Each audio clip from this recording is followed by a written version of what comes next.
교회가 일곱 가정으로 본다면 이 일곱 교회 중에 일곱 가정 중에 두 가정은 칭찬받습니다. 스머나 빌라델피아 가정은 칭찬받는데 에베소 가정, 버가모 가정, 두아리아 가정, 그 다음에 사대 가정은 칭찬과 책망을 번거퍼 받아요. 그런데 마지막에 책망만 받는 한 가정이 있었어요. 그건 라오디게아 교회입니다. 시대적으로 말하면 오늘날 이 시대에 사는 우리 가정이 하나님으로 보시기에는 책망만 받는 가정이 될 수도 있다는 것을 알고, 우리 좋은교회는 그런 성도가 없도록 정말 가정이 교회라면 가정의 목사는 누굽니까? 남편, 전도사는 아내, 부목사, 그 다음에 교인은 우리 자녀들, 이렇게 말할 수 있죠. 하나님의 거룩한 자녀로도 정말 아름답게 서야 되는데, 이 가정이 지켜야 할 계명이 뭔가? 오늘 마태복음 22장 36절에서 40절을 요약하면 하나님을 사랑하고 내 마음과 목숨과 뜻을 다해 하나님을 사랑하는 것, 그게 첫 번째 계명이고, 두 번째도 똑같다 그랬습니다. 내 이웃을 내 몸같이 사랑하라는 것입니다. 하나님을 사랑하는 것은 수직적인 개념이고 모세의 1계명에서 4계명까지입니다. 수평적인 모세의 5계명에서 6계명, 10계명까지 6계명은 이웃 사랑에 관한 말씀입니다. 하나님 말씀을 총체적으로 단 하나의 계명으로 만드신 것이 요한복음 13장 34절인데, 하나님의 사랑과 이웃 사랑을 하나로 만들어져서 서로 사랑하라. 내가 너희를 사랑한 것 같이 너희도 서로 사랑하라. 내가 너희를 사랑한 것 같이 하나님 사랑으로 이웃을 사랑하라는 것입니다. 우리 잘못된 부분은 결혼할 때부터 세상 사람이었던 경우가 많아서 세상 방법으로 드라마나 책자 몇 개 읽고 내가 예전에 해왔던 방법으로 부부간에 가족을 사랑하니까 가정의 문제가 50% 이상이 생기기 시작하는 겁니다. 이것을 정리를 해야 돼요. 하나님 사랑을 받아서, 하나님 사랑을 배워서 그 말씀대로 내 이웃을 사랑하게 되고, 하나님을 사랑할 때 우리 가정을 지키고 거룩하게 할 수가 있습니다. 오늘 하나님 사랑을 잘하는 가정, 칭찬받는 가정으로 서머나 교회를, 가정을 주님께서는 칭찬하십니다. 죽었다가 살아나시니 예수님의 사랑을 따라가는 것, 이 머르라는 서머나는 지금 제가 가봤는데 이즈밀이라는 것이 곳으로 터키의 이스탄불 다음으로 두 번째 큰 항구였습니다. 이 머르라는 단어는 시체 방부적 그런 향료입니다. 예수님의 죽으심을 따라가고 예수님의 부활의 영광으로 예수님의 사랑을 실천하는 그런 가정들을 저는 오늘 서머나 가정이라고 말할 수 있습니다. 2장 9절에 보게 되면 내가 내 환난과 궁핍을 하거니와 실상은 내가 부유한 자라. 그 지에 가니까 폴리카비 순교한 순교 기념교회가 있더라고요. 그런데 그 서머나 교회는 가정은 환난과 궁핍을 하거니와 그랬습니다. 하나님이 가정 중에 정말 어려움을 많이 당하는 그런 가정들이 있다는 거예요. 이유를 알 수 없고, 또 어떨 때는 우리 죄로 인하여 그런 일도 일어나지만은 내 죄가 아니라 주변 사람의 죄로, 가족의 죄로 그런 일을 당할 수도 있습니다. 그런데 그런 어려움을 통과하니까 참 안 됐다, 정말 저 환난이 빨리 없어져야 되는데, 저 가난함이 빨리 없어져야 되는데 라고 기도를 하는 사람들이 많습니다. 사실은 그렇게 위해서 우리가 기도하기도 하고요. 그런데 지금 상태를 보면요, 그런 상태가 가장 영적으로 부요하다는 것입니다. 거꾸로 뒤집어 말한다면 겉보기에는 아무 문제도 없고 잘 먹고 잘 사는데 영적으로 아주 가난뱅이도 있을 수가 있다는, 주님이 가장 싫어하는 상태가 있을 수가 있다는 것입니다. 세상으로 보기에는 굉장히 어려움을 당하지만 특별히 하나님을 믿는 신앙을 지키기 위해서 어려움을 당하는 그 당시의 크리스찬들이 굉장히 내가 부요한 자다, 그렇게 말씀하고 있는 것입니다. IMB 선교사 40명 중에 많은 사람들이 많은 간증을 했는데, 그 중에 한 사람은 이번 여름에 우리 교회를 한번 방문을 할 겁니다. 그런데 아프가니스탄에서 사역을 하고 있는데 20년 동안 이상 사역한 분들이 있더라고요. 근데 그분이 놀란 간증 중에 하나가, 자녀가 5을 반이 낳았대요. 다산을 했대요. 근데 아이 내중에 아이가 하나는 마당에서 놀고 있다가 탈레반이 들어왔는데 폭탄을 집에 터뜨린 거예요. 그런데 아이는 화장실에, 어떻게 바깥에 있는 화장실 쪽으로 피해를 마침 피하고 있어서 안 다쳤고, 자녀 4명과 그 부부는 2층 집이 무너지면서 그 무너진 밑에, 무더기 밑에 마침 거기에서 숨겨져 있을 거예요.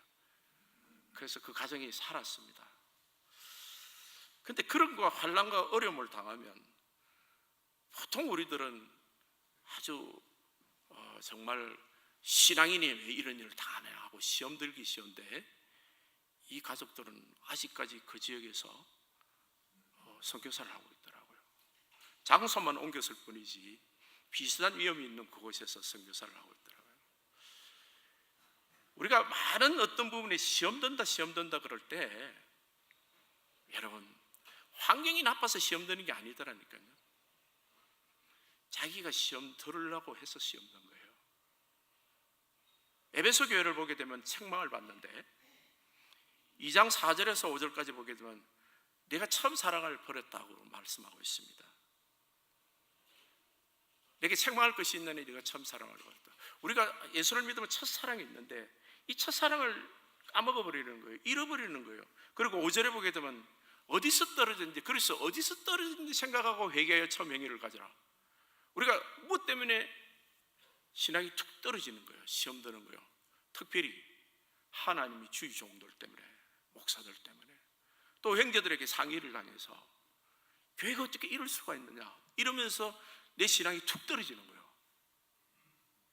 그런데 주님은 그걸 돌이키고 처음 행위로 돌아가라고 말하는 겁니다. 만일 그리하지 않으면, 회개하지 않으면 내게 가서 내 촛대를 그 자리에서 옮기리라. 우리 가정의 축복의 촛대를 옮겨버린다는 거예요. 누가 시험 들고 있으면, 내가 시험 들고 있으면. 그래서 오늘 많은 성도들이 누구 때문에 시험 들어서 옛날처럼 나 신앙생활 열심히 못해요 하는 것을 말하는 사람이 있고, 그렇게 묵묵히 지금 신앙생활, 예전처럼 신앙생활 못하고 있는 사람들이 꽤나 있는 것입니다. 에베소 가정입니다.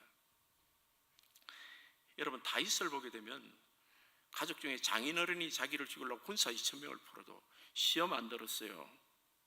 특별히 압살롬이라는 아들이 칼 들고 아버지를 죽이려고 왕궁에 뛰어들었는데 자기 첩들을 백주 데나스에서 아주 나쁜 짓을 하고 아버지가 울면서 도망을 갑니다. 맨발로. 그래도 다윗은 시험 안 들었습니다. 신앙이 떨어지질 않았어요. 신앙이 떨어지는 것은 자기 탓입니다. 자기가 그것을 핑계로 삼아서 떨어진 것을 안다는 거예요. 네가 어디서 시험 들었는지 주님이 알고 계신다는 거예요. 믿음이라는 것은 그것을 극복하고 이기는 것을 말하는 것이죠. 시험이라는 단어가요, 보니까 이 성경의 테스트라고 말하는데 학교 시험하고 똑같아요. 학교 시험에 낙제를 하면 어떻게 해요? 학자까지 공부를 해가지고 통과하잖아. 그래서 합격을 하거든요. 좋은 학교 가려면 통과를 해야 되듯이 우리 시험도 시험 들었다는 것을 그걸 자랑하지 말고 빨리 극복하고 통과를 해야 됩니다. 그걸. 큰 믿음이 큰 시험을 치릅니다. 중학교 시험이 다르고 초등학교 시험이 다르며 대학교 시험이 다르고 박사 시험이 달라요.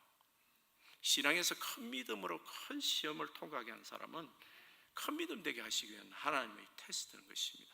예수님도 광야에서 3번 시험을 당했습니다. 그 예수님이 당한 시험은 우리를 위한 것이에요.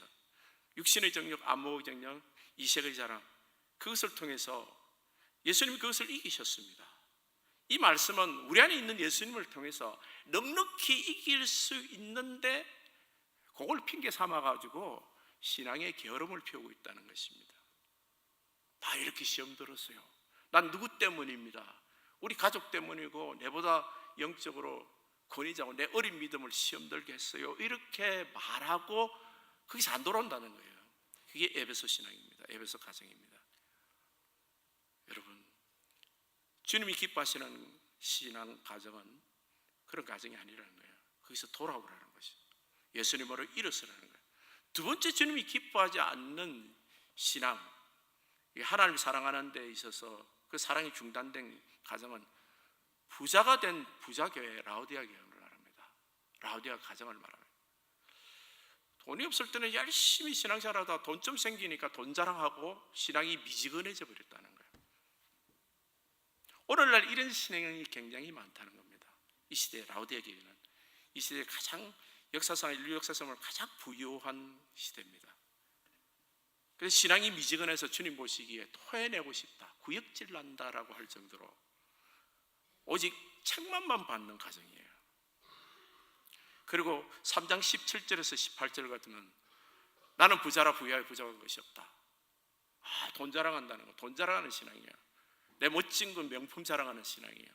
외모를 자랑하는 거예요. 근데 보기 하나님 보시기에 내 공부한 것, 가려는 것, 가난 것, 묻는 것, 벌거벗은 것을 알지 못해.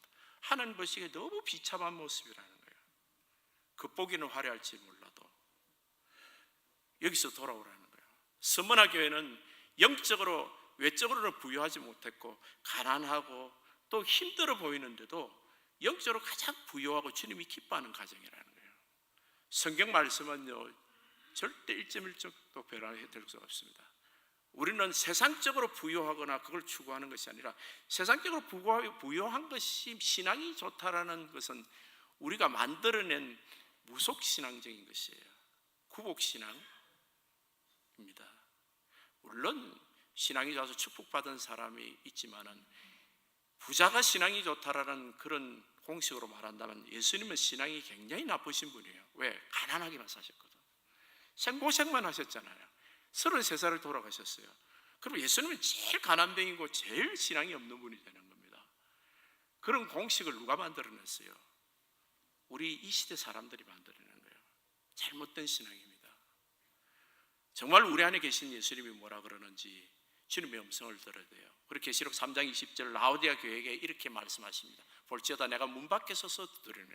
이 부자들은 예수님을 중심에 안 모신다는 거예요. 꼭 한 발짝 바깥에 세워놓는 거예요. 주님, 내가 먼저 손보고요, 내 생각대로 다 하고 나중에 말씀하시라는 거예요. 내가 가진 건 내 실력, 내 돈으로 먼저 내가 결정을 하겠다는 거예요. 근데 누구든지 내 음성을 듣고 문을 열면 내가 거기에서 들어가서 그와 더불어 먹고 그와 더불어 먹으리라. 그는 나와 더불어라. 주님이 내 안에 들어오셔서 주님이 통치하는 마음이 천국이고, 그런 가정이 천국이고, 그런 교회가 천국된 교회라는 것입니다. 그래서 여러분, 우리가 추구하는 신앙의 목표, 가정의 목표를 잘 정해야 됩니다.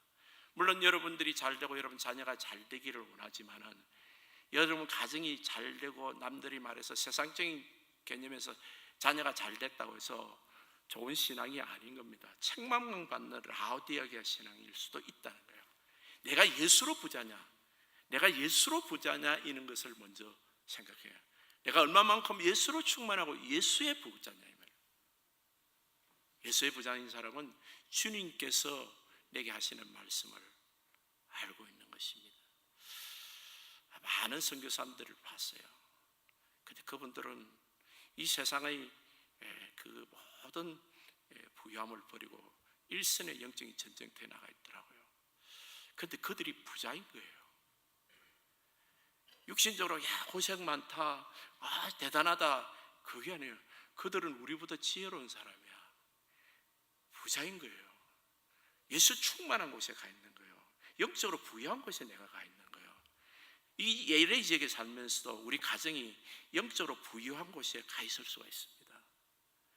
내가 교회 가정의 목사라면, 내가 가정의 전도사라면 우리 가정을 반드시 영적으로 부유한 곳으로 우리 가정을 갖다 놔야 돼요.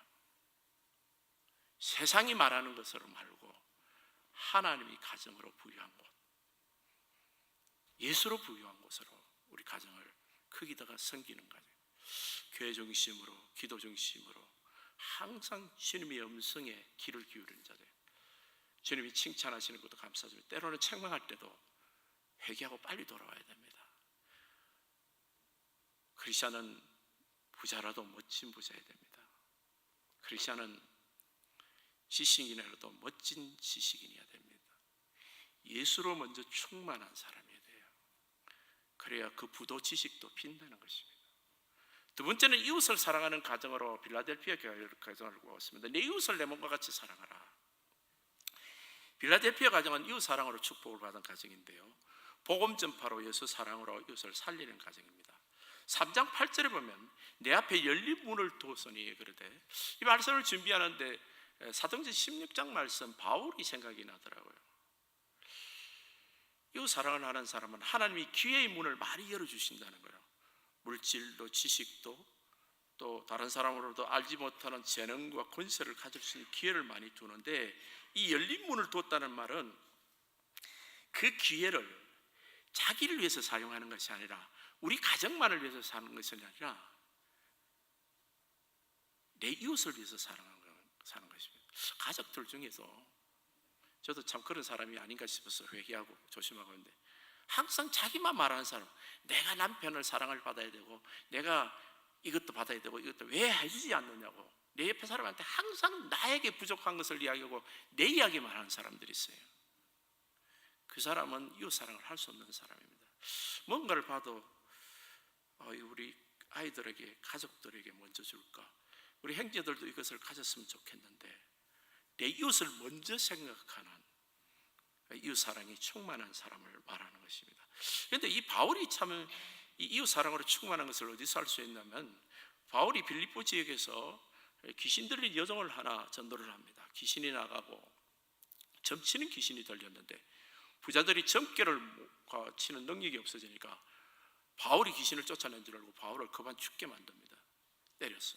바울과 실라가 그렇게 매를 맞고 빌립보 감옥에 들어가 있는데 중범죄로 다뤄와서 죄수들이 지키고 있었어요. 그런데 바울 한밤중에 기도를 하고 있는데, 찬송가 기도를 하는데 지진이 났어요. 근데 이 지진이 이상한 것은 옥문만 열릴 뿐만 아니라 바울을 무쓸고 있는 이 사슬들이, 착고들이 다 툭툭 풀어지는 거예요. 오늘 이 말씀처럼 내 앞에 열린 문이, 지금 감옥 문이 열렸습니다. 주민님이 왜 열어주셨을까요? 도망가라는 이야기지. 몸도 자유해지고. 그래서 묶여 있으면 도망도 못 갈 거야. 몸까지 다 풀어서 너 가려면 가라고 말씀. 주님은 우리에게 기회를 주십니다. 물질이라는 기회, 지식이라는 기회, 또 여러분 인격이라는 기회, 사람 좋다는 기회, 많은 사람들이 우리 앞에 우리 기회인 거예요. 하나님 우리 기회를 주실 때 바울은 나갈 수 있었어요. 그런데 자기가 나가면 지금 간수가 자기를 하려고 그랬어요.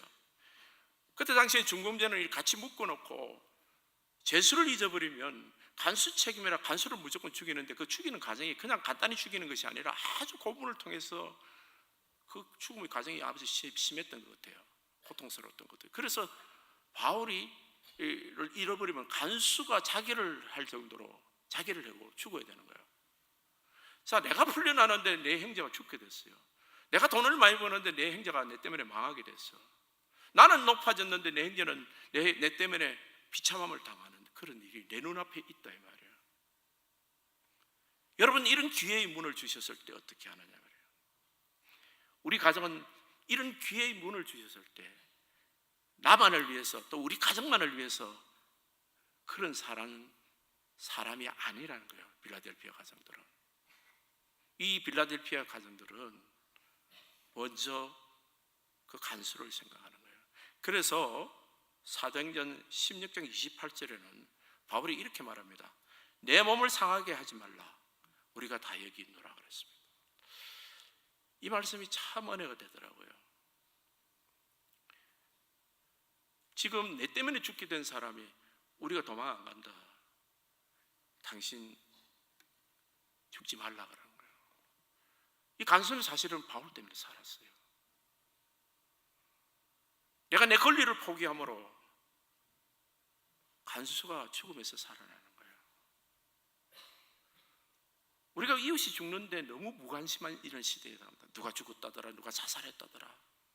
근데 그걸 내가 알고 있어. 그러면 내가 가만히 있지 말아야 되는 거예요. 가만히 있을 수가 없는 그 사람이 이 빌라델피아 가정입니다. 죽게 된 내 이웃을 예수님 사랑으로 살리는 가정. 우리 주변에는 참 어려움을 당하는 가정들이 많은데, 내가 그걸 알면 반드시 그를 구해내야 될 책임이 있고 그걸 책임을 느끼는 그 사람이 빌라델피아 가정인 겁니다. 그런데 이 이웃 사랑에 실패하면 어떻게 되는가? 나는 내 것만 챙기고 우리 가족만 챙긴다 할 때 무슨 일이 생기는가? 그게 세 가지의 문제가 생기는 가정이 생깁니다.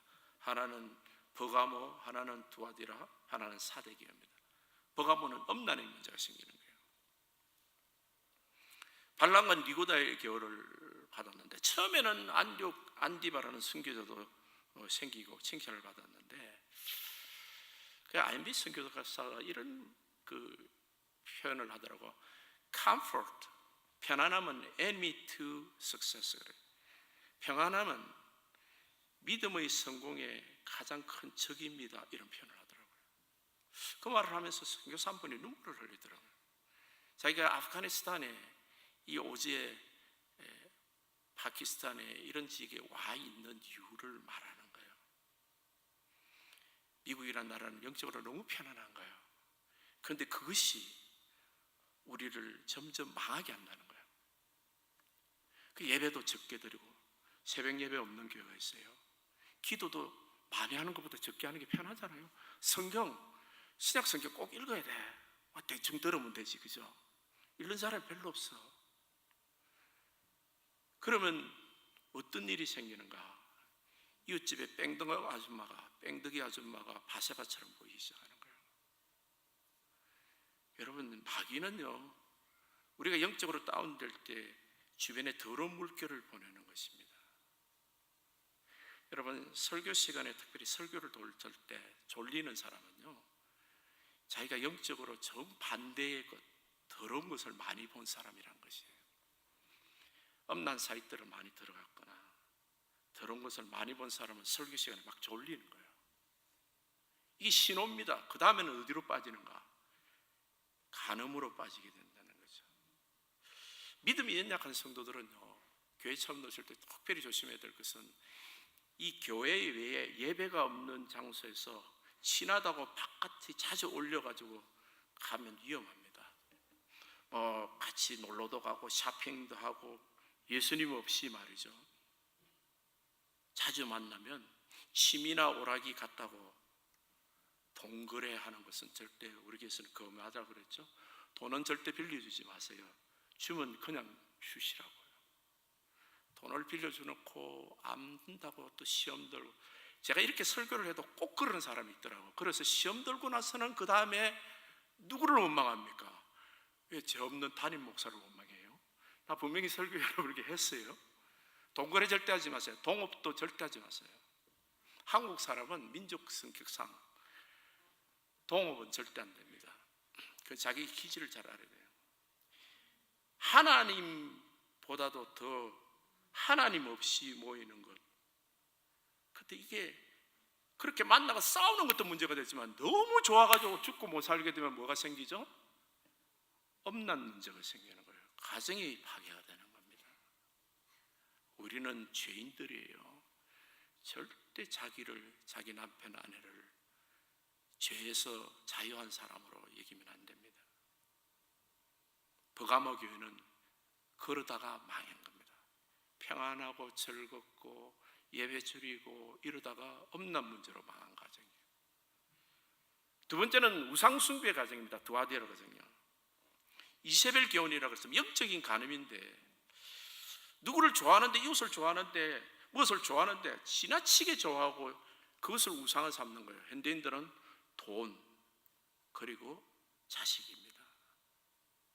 돈을 우상숭배했다는 것은, 우리가 돈이 귀하죠. 하나님보다도 돈을 더 귀하게 여기면 그게 우상숭배예요.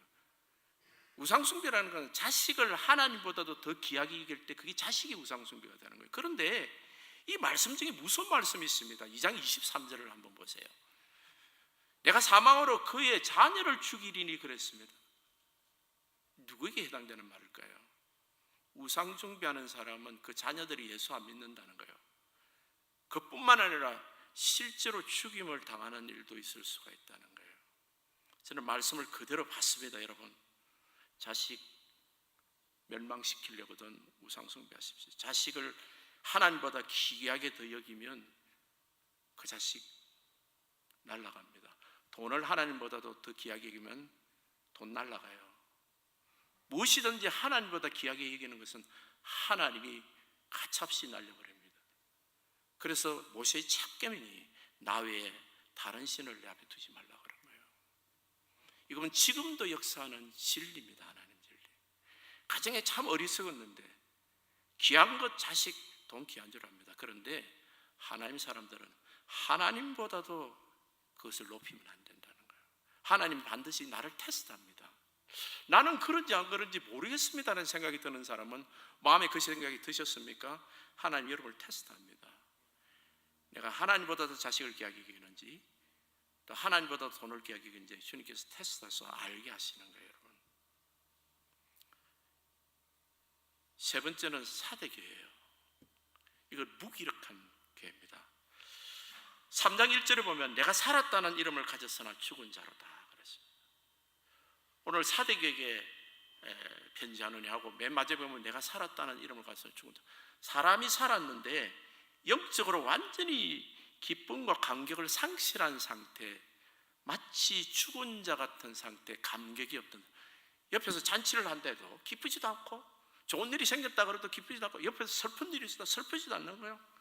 뭐 사람이 초점 잃은 사람같이 된 겁니다. 추측하기로는 버가모 교회에 간음으로 가정이 박살나고, 그 다음에 두아디아 교회를 우상숭배하다가 자식이 죽고, 끔찍한 일을 몇 번 당하고 나면 태풍을 맞은 지나간 사람처럼 사람이 멍해지는 거예요. 누가 불러도 들리지도 않고, 누가 뭐라 그래도 사람이 멍청하게 되는 거예요. 이 상태가 있다는 영적인 우울증입니다. 교회는 나가야 되니까 앉아 있는데 말씀을 들어도 전혀 감동이 없는 거예요. 변화가 없는 겁니다. 4대 교회를 제가 직접 가봤습니다. 이번에 7교회 중에 7교회들 중에 두아디아를 빼고는 다 가봤는데, 이 4대 교회를 가니까 아뎀이라는 신전이 있는데 막 돌이 얼마나 큰지 말이에요. 이집트의 그 우상들처럼 그렇게 크더라고요. 1000년이 걸려서 지었다나. 그런데 4대 교회를 보러 왔는데 교회는 안 보여주고 이 안내양이 뭐 하는 거예요 지금. 그래서 아데미 신전만 보고 돌아서려는데 저 뒤에서 아데미 신전 그 큰 돌 뒤에서 누가 부르더라. 목사님 교회가 여기 있다는 거예요. 그 큰 신전에 교회는 뒷구석에 요거 조그만 한꼬박만한 집이 하나 있더라고요. 그걸 보면서 내가 그랬다. 세상의 신은 이렇게, 아데미 신전이 뭔 줄 알아요? 여신인데 엄란한 신이에요. 남자들이 거기 와서 나쁜 짓 하는, 창녀들과 나쁜 짓 하는 것이에요. 그렇게 그 인기가 날로 올라가는 거예요. 그 아데미 신전은. 세상의 신은 지금도 엄청나게 크게 보이는데 교회 신앙들은 다 죽어가는 거예요 지금. 근데 여러분, 신자들은 착한 양심을 가진 사람이잖아요. 신앙이 없을 때는 다 남의 탓인 것으로 생각했는데, 이제 예수를 믿고 보니까 이미 그 문제가 우리 가정에 지나간 거예요. 이 어려움들이 내 때문이라는 생각이 깨달아진 겁니다. 저렇게 엄난의 문제, 저렇게 우상의 문제가 우리 가정을 아주 이렇게 파멸로 만들 때까지, 내가 정신없이 세상에 뛰어놀았던 나 자신 때문에 내가 돌아보니까 너무 늦은 것 같다는 느낌이 드는데, 여러분 꼭 기억하셔야 될 것은 하나님 백성들은 절대 늦은 것이 없습니다. 왜냐하면 예수님은 죽음에서 부활하신 예수님이기 때문에 우리 행위로 주님을 축복하는 것이, 주님이 축복하는 것이 아니라 믿음으로 우리를 세우시고 축복한 겁니다. 고난은 때로 우리에게 귀한 교훈을 줍니다. 내 가정이 어떠하든지 주님으로 인해 일어나지만 하나님이 이렇게 주신 그 축복 때문에 주님을 멀리하는 어리석은 가정이 아니라 서머나게 하나님을 가장 귀하게 여기고 빌라델피아 교회 내 형제들을 귀하게 섬기는 그런 성도가 되는 그런 가정이 되시기를 예수님 이름으로 축복합니다.